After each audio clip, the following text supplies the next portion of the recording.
Internautes de Ezavé Télévision, bonsoir à toutes et à tous et bienvenue au rendez-vous de l'information.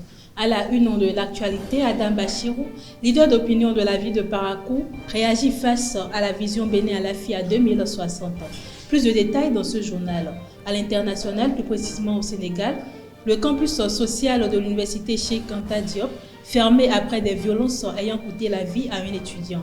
Et en sport, les Amazones béninoises intensifient leur préparation à Lomé pour le compte des éliminatoires mondiales U20 avec l'objectif de décrocher leur qualification pour le dernier tour. Restez avec moi pour la suite.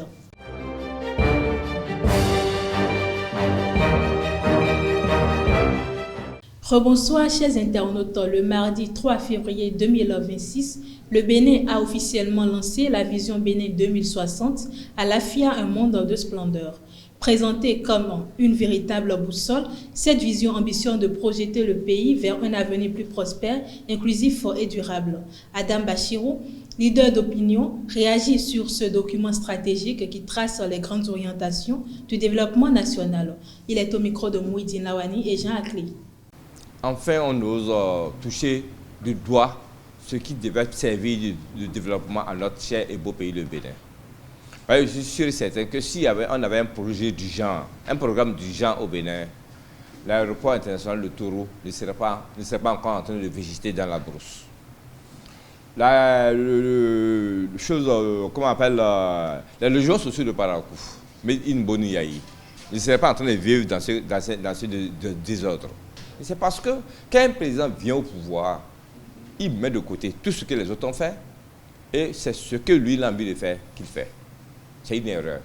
Et je salue cette vision du président Patrice Talon de doter le Bénin d'un projet, d'un programme jusqu'à 2060. Mais pourquoi 2060?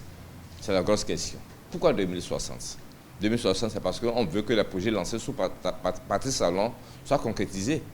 J'ai dit non. Moi, j'aurais aimé qu'on aille plus loin. Il va falloir qu'on fasse un programme d'action du gouvernement, de nos gouvernements, qui vont à long terme, quel que soit celui qui vient au pouvoir, qu'il soit de l'opposition, de la société civile, de la mouvance, il continue ce qui est là. Et non, mettre ça de côté, comme cela se fait. Tant qu'on va mettre ça de côté, on ne va jamais se développer. Et je crois que si ce programme-là est dans cette dynamique, tant mieux. Mais je veux espérer qu'on a pu associer toutes les différentes couches de la société béninoise, les religieux, l'opposition, la société civile, pour que chacun puisse apporter son grain de sable dans ce programme qui doit vraiment amener le Bénin vers le développement. Parce que si c'est une seule partie qui l'a fait, je ne serais pas étonné que si la partie-là perd le pouvoir un jour, que la partie qui viendra au pouvoir remette ça en cause. Et c'est ça dommage. C'est dommage. C'est pour ça que ce genre de programme, ça doit être un programme concerté avec les autres membres du pays, les autres membres du pays. Et je vous espère que le président Talon, il sait que c'est un homme ambitieux, qui aime les belles choses. Dedans, j'ai vu que Parakou aura, pourquoi pas, des trains TGV.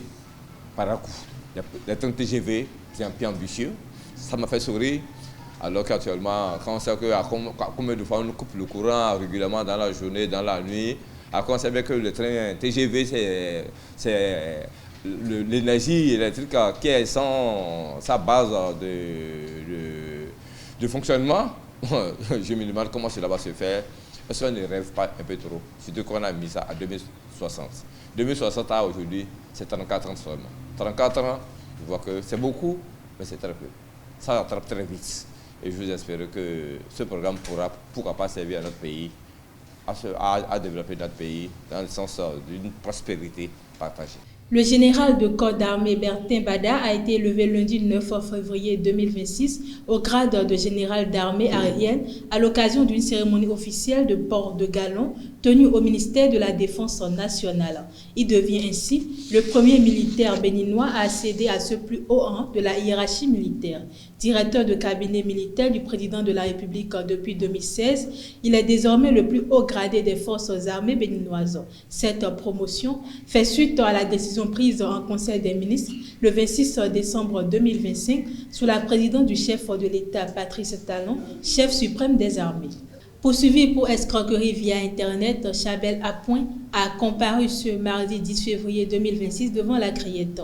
Placé en détention préventive, il est accusé de s'être fait passer pour un agent de la SGDS-SA afin de vendre de prétendues poubelles en promotion à des ménages d'Abomey-Calavi avec des paiements exigés par Mobile Money. Les montants soutirés varient entre 25 000 et 110 000 francs CFA par victime.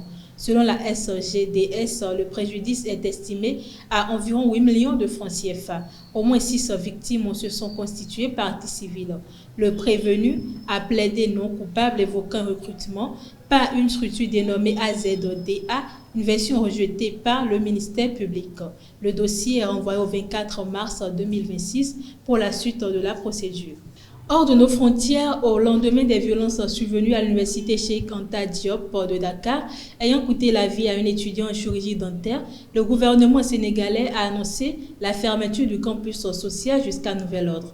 Le parquet a été saisi pour enquêter sur les circonstances du décès. Les ministres de la Justice, de l'Intérieur et de l'Enseignement supérieur qui se sont exprimés mardi 10 février ont reconnu des violences dans les rangs des étudiants et des forces de l'ordre tout en justifiant l'intervention policière par une radicalisation du mouvement lié au retard de paiement des bourses.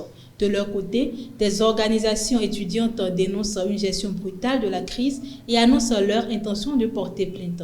Contraints de quitter le campus, de nombreux étudiants ont regagné leur localité dans un climat de tension et d'incertitude quant à la poursuite des cours.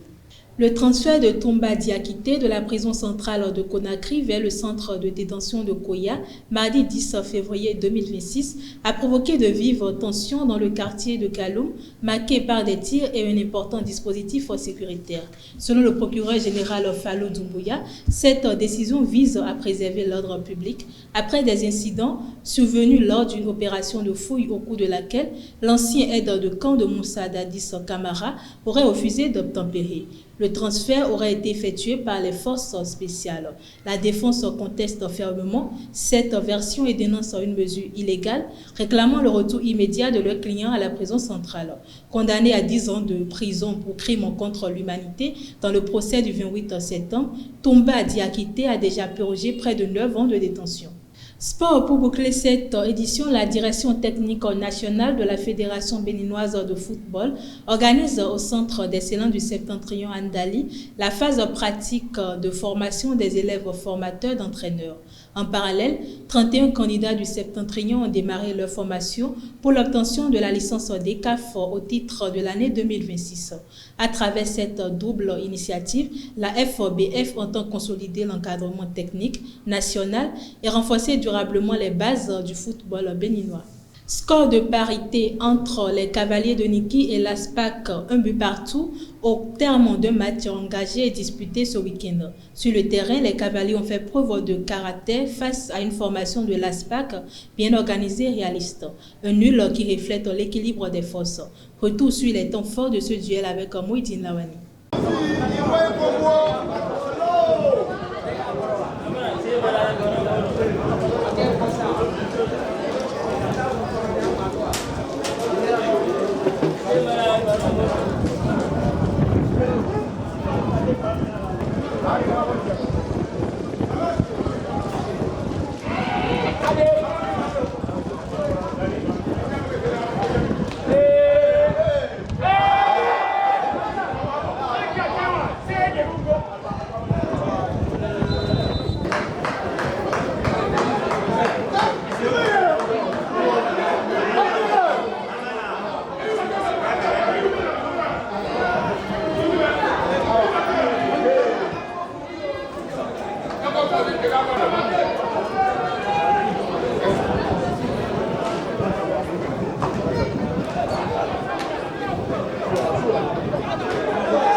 Enfin, à 112 heures de leur match décisif face à l'Égypte U20, les Amazones du Bénin intensifient leur préparation au stade de Kéké à Lomé. Engagées dans le troisième tour des éliminatoires de la Coupe Monde féminine U20 Pologne 2026, les joueuses affichent rigueur et détermination. L'objectif est clair, valider vendredi prochain leur qualification pour le quatrième et dernier tour. Les séances d'entraînement montent progressivement en intensité à l'approche de cette échéance cruciale. Mesdames et messieurs, c'est tout pour ce 13h. Merci de m'avoir suivi. Bon appétit chez vous et à très bientôt.